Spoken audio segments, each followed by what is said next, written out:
Good morning. সবাই নিশ্চয়ই খুব ভালো আছো, আমিও খুব ভালো আছি। আজকে একটা নতুন দিন, নতুন সকাল। তো দেখো, সকাল থেকে একদম ব্লগটা স্টার্ট করেছি। এখন বাজে 6:30। সকালবেলা এসছি জিম্মার টিফিন বানাতে, বুঝতেই পেরেছো, কারণ একটু তাড়াতাড়ি উঠে টিফিনটা বানাচ্ছি, কারণ যেহেতু সুবীর বাড়িতে নেই, তো আমাকেই তো জিম্মাকে বাসে তুলে দিতে যেতে হবে। আর বাইরে না মেঘলা মেঘলা ওয়েদার, ঝিরঝির করে বৃষ্টি পড়ছে। তো আজকে ওকে বানিয়ে দেবো স্যান্ডউইচ, আলু স্যান্ডউইচ।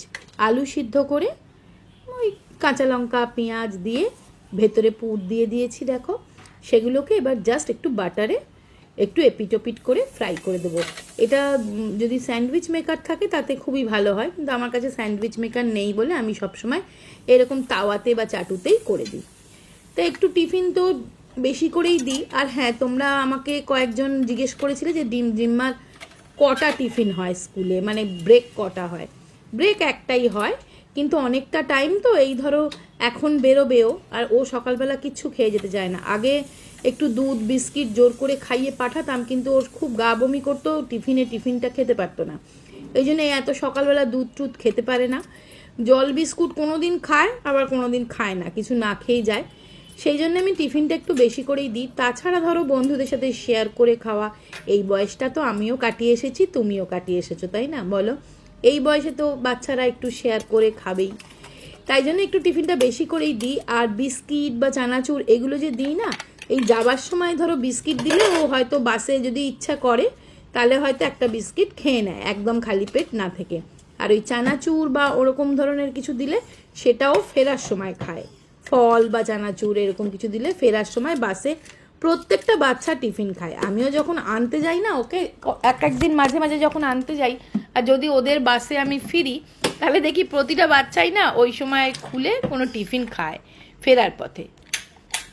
সেই কারণেই ওকেও একটু এটা ওটা টুকটাক টিফিন দিয়ে দিই। আজকে সাবু দিয়ে একটা রেসিপি বানাবো, দাঁড়াও। তো তার জন্য সবার আগে একটু সাবু আগে ভিজিয়ে রাখতে হবে। আচ্ছা, যারা আমার অনেক দিনের পুরনো সাবস্ক্রাইবার, যারা আমাকে রেগুলার দেখো, তারা তো জানো সব কিছুই আমার সম্পর্কে। কিন্তু অনেক আমার নতুন নতুন যারা সাবস্ক্রাইবার এসেছো, অনেকেই আমাকে প্রশ্ন করছো আমার শ্বশুরবাড়ি কোথায়, আমার শ্বশুরবাড়ির সাথে আমার কীরকম রিলেশনশিপ, আমি কেন শ্বশুর শাশুড়ির সাথে থাকি না। তো যারা জানো তারা তো জানোই, আর যারা জানো না তাদেরকে বলি যে আমার শ্বশুরবাড়ি এখানেই। আমি শ্বশুরবাড়িতেও আগে থাকতাম, আর আমার শাশুড়ি মা প্রায় 10 বছরের ওপর মারা গেছেন, চলে গেছেন। আর ছিলেন আমার শ্বশুরমশাই, উনিও তো এই কিছুদিন আগে মারা গেল, তোমরা জানো, চলে গেলেন আমাদের ছেড়ে। আর বাদবাকি শ্বশুরবাড়িতে আর কে কে আছে, তাদের সাথে আমার কেমন রিলেশন, আজকের ভিডিওতে আমি সমস্ত ক্লিয়ার করে দেবো, তো দেখতে থাকো। তো আজকে দেখো বৃষ্টি হচ্ছে না, জিম্মাকেও দিয়ে এলাম, বৃষ্টি হচ্ছে না, বাট বেশ সুন্দর ওয়েদারটা, ঠান্ডা ঠান্ডা, ভালোই ওয়েদারটা, হাওয়া দিচ্ছে একটু একটু। তবে সারা রাত বৃষ্টি হয়েছে।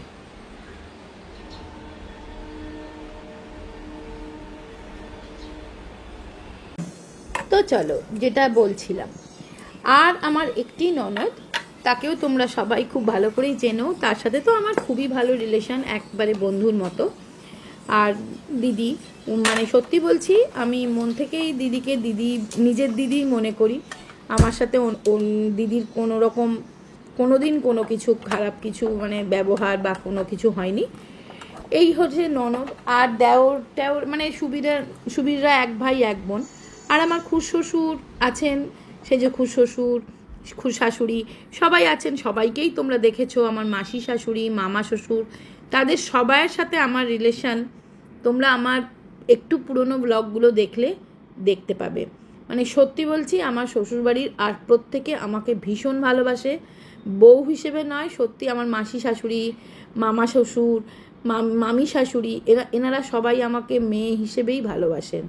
এটা আমার ভালো, আমার ভাগ্যটা ভালো, সেই জন্য হয়তো। আর আজকালকার দিনে তো সবাই ছেলের বউকে মেয়েই ভাবে, তাই না? কেউ ভাবে না। আর এতদিন বিয়ে হয়ে গেছে আমার, আমি তো সত্যি এদের বাড়িরই হয়ে গেছি।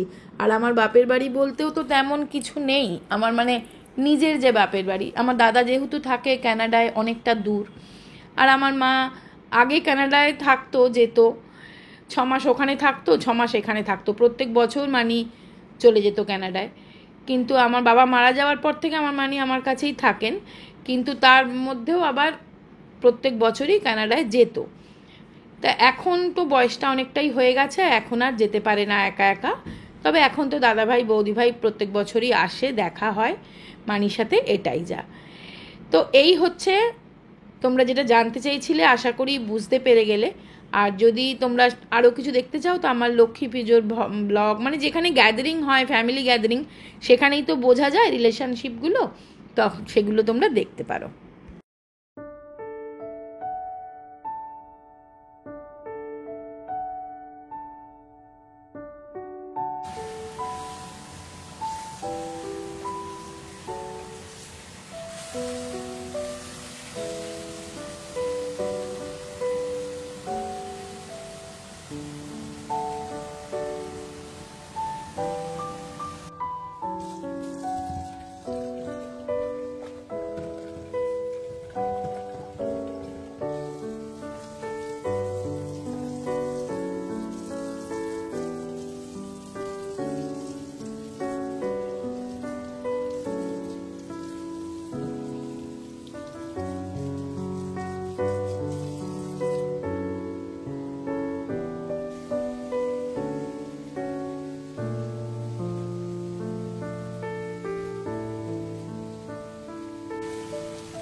এই গাছটাকে আজকে বের করে পুরো চান করিয়েছি, বড় গাছটা।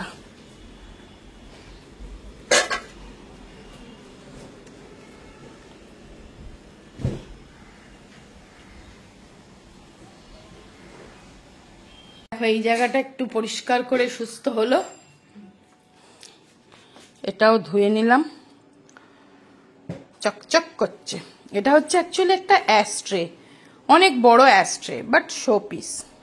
প্রত্যেক দিন কোনো না কোনো ঘরের কোনো না কোনো কোণা আমি একেবারে ডিপ ক্লিন করি। এটা মানে আমার প্রতিদিনের রুটিনে আছে যে কোনো দিন কোনো ঘরটা আমি করব।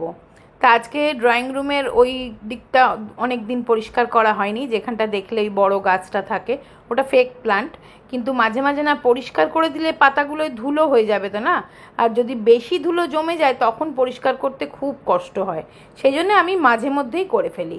এবার এসছি আমার বেডরুমে, আজকে চাদরটা চেঞ্জ করেছি, প্রচুর কেচেওছি আজকে, জানো, মেশিন চালিয়ে, অল্প একটু বৃষ্টিটা ধরেছে বলে। আর এটা আমি এই 11 ভ্যাকুম ক্লিনারটা দিয়ে আগে ম্যাট্রেসটা একটু ভ্যাকুম করে নিচ্ছি, ম্যাট্রেসটা একটু ভ্যাকুম করে নিয়ে তারপরে যদি বেডশিট পাতি তাহলে আলগা ধুলোগুলো চলে যায়, তো সেইটাই করছি। চলো, এই যে ভ্যাকুম করে নিয়েছি, ক্লিন হয়ে গেছে পুরো ম্যাট্রেসটা, ওপরে কোনো ধুলো থাকলে তাহলে সেগুলো চলে গেছে, সেগুলো আর বসে যায়নি। আর তারপরে আমি একটা বেডশিট পেতে নিচ্ছি। আমি সব সময় বিছানায় ডবল বেডশিট পাতি, মানে বেডশিট পাতি তারপরে আবার বেড কভার দিই, যেহেতু বিছানায় ধরো বসা হলো বা কিছু ম্যাক্সিমাম এডিটিংয়ের কাজ, এই কাজ আমি না এই বিছানাতে বসেই করতে আমার বেশি ভালো লাগে। তোমরা তো দেখেইছো আমি ল্যাপটপ নিয়ে বিছানাতে বসেই বেশিরভাগ কাজ করি, সেই জন্য আমি সবসময় ওপর থেকে আরেকটা এরকম ঢাকা দিয়ে রাখি, যেটা নাকি রাত্রেবেলা শোবার সময় ওইটা তুলে নিতে পারবো। তো আমার বেডরুমটাও একদম ক্লিন হয়ে গেল।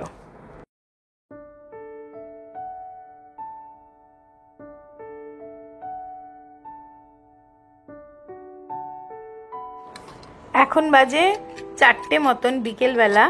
তো জিম্মা স্কুল থেকে এসে গেছে, আর জিম্মার একটা বন্ধু এসছে, সেই জন্য দুজনকে আমি চিকেন রোল বানিয়ে দিচ্ছি। আমি জানতামই ওর ওই বন্ধুটি আসবে আজকে, তাই জন্যে দুজনে চিকেন রোল খাবে বলে আমি ওই জন্য চিকেনটা সকালবেলা বানিয়ে রাখলাম, যে চিকেনটা মানে চিকেন রোলের ভেতরের পুরটা।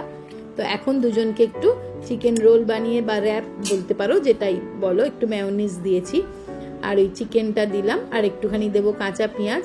আর জিম্মারটাতে একটু লঙ্কা দিয়েছি, কিন্তু যে মানে ও আরেকজন যে সে খায় না, লঙ্কা খাবে না, ঝাল লাগবে, তাই জন্য তারটাতে লঙ্কা দিইনি, ও জিম্মা লঙ্কা খায়। আর সেই জন্য দুজনকে ওইটা বানিয়ে দিচ্ছি। তো এখন এটা ওরা খাবে, এনজয় করুক। বন্ধু, কেনা খাবারের থেকে তো আমার মনে হয় বাড়িতে চিকেন রোলটা বানিয়ে দিলে আর একটু হেলদি হয়। তবে সবসময় কি আর হয়, মাঝে মাঝে তো কেনা খাবার খেতেও লাগে, কেননা সবসময় হয়তো এরকম চিকেন রোলের প্রিপারেশন থাকে না। এখন আমার যেহেতু ছিল দুদিন ধরে, সেই জন্য করে দিলাম। আর বাচ্চারা তো এরকম একটু খেতে বেশি ভালোবাসে, তাই না বলো? দেখো, ওপর থেকে দিলাম একটু লেবুর রস, আর দেবো একটুখানি চাট মশলা, একটু বিট নুন দিয়ে দিয়েছি, ব্যাস। তো দেখো একদম ফোল্ড করে দুজনকে দিয়ে দিলাম। আমি বললাম, বাবা আর আমি ওই কাগজ টাগজ দিতে পারছি না, এটাই খা। এবার চলে এসছি, আমি সেদিন তোমাদেরকে দেখিয়েছিলাম যে পুদিনা পাতা আমি কিনেছিলাম, যে তার থেকে একটুখানি কেটে খানিকটা কয়েকটা স্টিক আর কি আমি একটা গ্লাসের মধ্যে রেখেছিলাম। তো সেটাকে দেখো আজকে দেখাচ্ছি তোমাদের কীরকম রুটস বেরিয়ে গেছে। দেখো কত রুটস বেরিয়ে গেছে। আরেকটু রুটস বেরোলে তারপরে আমি এগুলোকে মানে টবে বসাবো, তাহলে কিন্তু পুরো সুন্দর পুদিনা আমি ঘর থেকেই পাবো। তো দেখো গ্লাসের জলটা চেঞ্জ করে পাতাগুলোকে আবার আমি গ্লাসে সুন্দর করে রেখে দিলাম, আর দুদিন পরে মাটিতে বসিয়ে দেবো। আর আমার একটু টব কিনতেও হবে গো, যাওয়া হচ্ছে না মোটে, গেলে আমার একটু টব কিনলে ভালো হয়।